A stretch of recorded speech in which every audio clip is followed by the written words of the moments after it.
अरे असं नाही करायचं. परिवाराबरोबर हो, असं नाही. साहेब तुम्ही फारच दुःख जिंकला वाटतंय. माझ्यासाठी खरंच मी ज्यावेळेस जिंकला तो. साहेबांवर अट्रॉसिटी झाली बस बस बस. मला किती महिलांनी फोन केले मला असं कुठं इतकं जमायचं वाईट वाटते, एवढं वाईट वाटते. साहेबांकडे जो प्रेम होता, साहेबांनी जे काम केलं होतं त्यासाठी एक पावती होती. बोलायचं साहेबांची वंदावी पावले तू जिंकला बरं, जिंकला माझ्यासाठी. बघितलं आपण. कुणासाठी नको जिंकू, म्हणजे पण आपल्या पाठीशी उभे माझ्यासाठी होते. जिंकलं. पण आहेत कशासाठी नाही, नाही, नाही, असं नाही. काय होतं नेमकं आजीला आज नाही नाही कशासाठी रक्त काय किती किती किती यातना करायच्या कशासाठी बाबा, जिंकलं काय काय यायचं माझा वाघ जिंकलेला आहे. आज मन असं व्यथित होतं त्या बघलं अतुल जात नाही सावेनी काय होतंय. घात केला, अरे, कलेक्टरनी पण जातीपातीचं घात राजकारण केला करतायत. तुमच्या संगत. कोणी म्हणतं हिंदू कोणी म्हणतं मुस्लिम काय आता पूर्ण कलेक्टरनी पण मराठा घात समाज केला, आहे. कलेक्टरनी पण कोणाची जात कोणती आहे का पैशावर कोणाची जात आहे का नाही. आज आम्ही मरतोय सर पण सरांनी एक दिलेलं ते वचन दिलं होतं घेऊ नका तुमचा एक एक पैसा मी काढून देईन. माझं सोनं आहे आज रे त्याच बाबा. आशेवर आम्ही इथं आलोय सर फक्त तीच एक आशा आहे आम्हाला एक तीच उमेद आहे सर आमचं तर काही राहिलं नाही पण आज लिंबाची चिंचोली इथपर्यंत यायचं फार व्यात नव्हतं सर आज मी ग्रामीणचं आम्ही बघतोय इथपर्यंत यायचं कसं यायचं ही आई का रडते काय तिला आधार आहे 70 वर्षाची आई माझ्या आहे पैशासाठी रडत नाही बापा, पण काय? माझा मुलगा जिंकलेला आहे. काय खऱ्या होतंय? अर्थाने कोणासाठी जिंकला. रडताय? जिंकल्याचं रोड येतात फार आपलं तर संसार व्याप होईलच. नव्हता. पण माझं म्हणणं आहे, जे माणूस उभं राहिला ना हरामखोरांनी ते घात जितायला केला पाहिजे नव्हतं. साहेबांचा. आमच्या ठीक, ठीक, साहेबांचं ठीक. म्हणणं आहे, त्या ते अतुल ते सावेला ते मारावं काय नाही होणार. लागलं. मी आहे ना. बीपी वाढल्या, नाही, शुगर तू वाढली. आग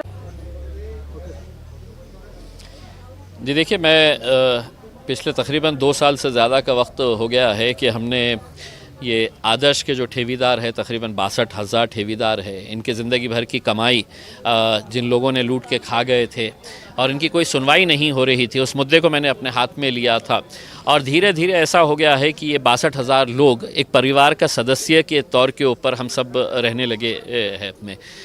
उन्हें भी लगता है कि इम्तियाज़ जलील जो है वो हमारे परिवार का सदस्य है, मुझे भी ऐसा लगता है ये पूरे ठेवीदार जो है वो एक परिवार बन चुका है। और सभी लोग अपनी अपनी परेशानियों में थे, ऐसे वक्त के अंदर कोई सहारा नहीं दे रहा था तो मैंने उनको थोड़ा सा साथ दिया और उसका नतीजा ये हुआ है कि अब जो छोटे ठेवीदार हैं उनको पैसा ऑलरेडी मिल चुका है, वापस मिल चुका है, जो कभी नामुमकिन सी बात समझी जाती है कि कोई भी पद संस्था जब डूब जाती है तो लोगों का पैसा मिलता नहीं है, ऊपर का ऊपर ही सब कुछ मैनेज हो जाता है और वो पैसा डूब जाता है। लेकिन अब ये लोगों को पैसा मिलना शुरुआत हो गई है, छोटे छोटे जो ठेवीदार हैं। अब बड़े जो ठेवीदार हैं उनके पैसों के लिए भी उनका प्रॉपर्टी का ऑक्शन किस स्टेज के ऊपर पहुंचा है, वो प्रॉपर्टी जैसे ही ऑक्शन हो जाती है, उसका लीलाव हो जाता है, तो ये लोगों को भी पैसा मिलेगा। और उन्हें मैंने शुरुआत में ही उनको एक वादा किया था कि मैं मेंबर ऑफ पार्लियामेंट MP रहूं या ना रहूं, मैं MLA रहूं या ना रहूं, मैं तुमसे वादा करता हूं कि जब तक इन गरीब लोगों का पैसा एक एक रुपया वापस नहीं मिलता तब तक मैं इनका साथ नहीं छोड़ने वाला हूं।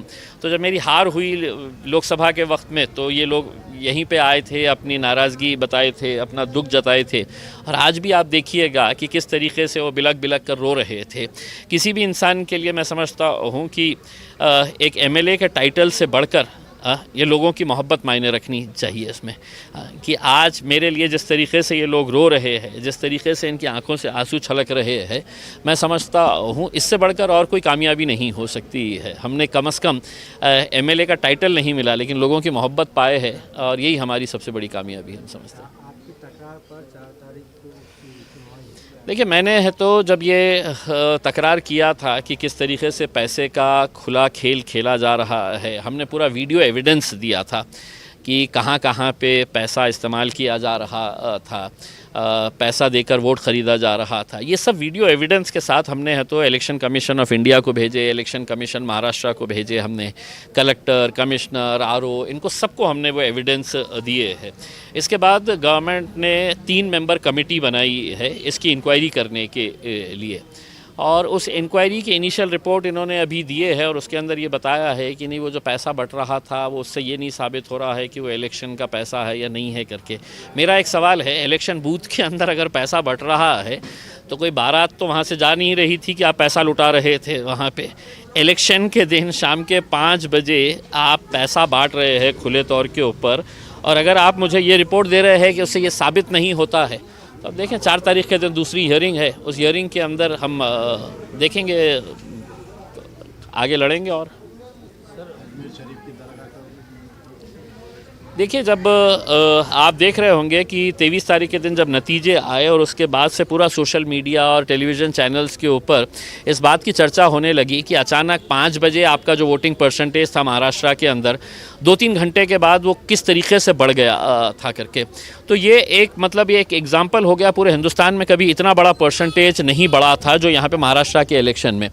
तो जब इसकी चर्चा होने लगी और कहीं ना कहीं सवालिया निशान खड़े होने लगे कि भैया ये सरकार ने कुछ न धांधली की है, ईवीएम की धांधली हुई है, तो उसको भटकाने के लिए इन्होंने बहुत ही सोची समझी साजिश के तहत बोले अब ये चर्चा को हटाना कैसा, तो अजमेर शरीफ की दरगाह का सर्वे करवाने का मुद्दा उन्होंने पिल्लू छोड़ दिए। और फिर आप देखिए सोशल मीडिया के ऊपर बस वही चल रहा है अजमेर शरीफ का, इनकी बेईमानी के ऊपर अब चर्चा ही नहीं हो रही है करके। लेकिन वो भटका सकते हैं, हम इनको ज़िंदा रखेंगे और हम हमारी लड़ाई जारी रखेंगे। देखिए अब मुल्क के अंदर हालात कैसे होते जा रहे हैं आपको ख़ुद को पता है कि कोई भी सड़क चलता हुआ आदमी जाता है और ये कह देता है कि भाई ये मस्जिद के नीचे पहले कोई धार्मिक स्थल हुआ करता है करके, और अदालत उसको दे देती है कि वहाँ पे सर्वे करवाया जाए करके। देखिए जब मुल्क आज़ाद हुआ था 1947 के अंदर तो एक कानून बनाया गया था 1947 के अंदर कि जो कोई धार्मिक स्थल रहेगा, चाहे वो मंदिर रहेगी, मस्जिद रहेगी, गिरजाघर रहेगा, गुरुद्वारा रहेगा, जो 1947 के अंदर जिसकी जैसी पोजीशन थी उसको वैसा ही रखा जाएगा, उसके साथ छेड़छाड़ नहीं की जाएगी। अब आप इतने सालों के बाद अचानक आपको कोई तो भी आके कह देता है कि नहीं साहब इसके नीचे है तो कुछ तो भी ये दिख रहा है, कुछ तो भी वो दिख रहा है करके। तो ये 1947 के अंदर जो फैसला लिया गया था मुल्क आज़ादी के टाइम के ऊपर, इसके साथ छेड़छाड़ करके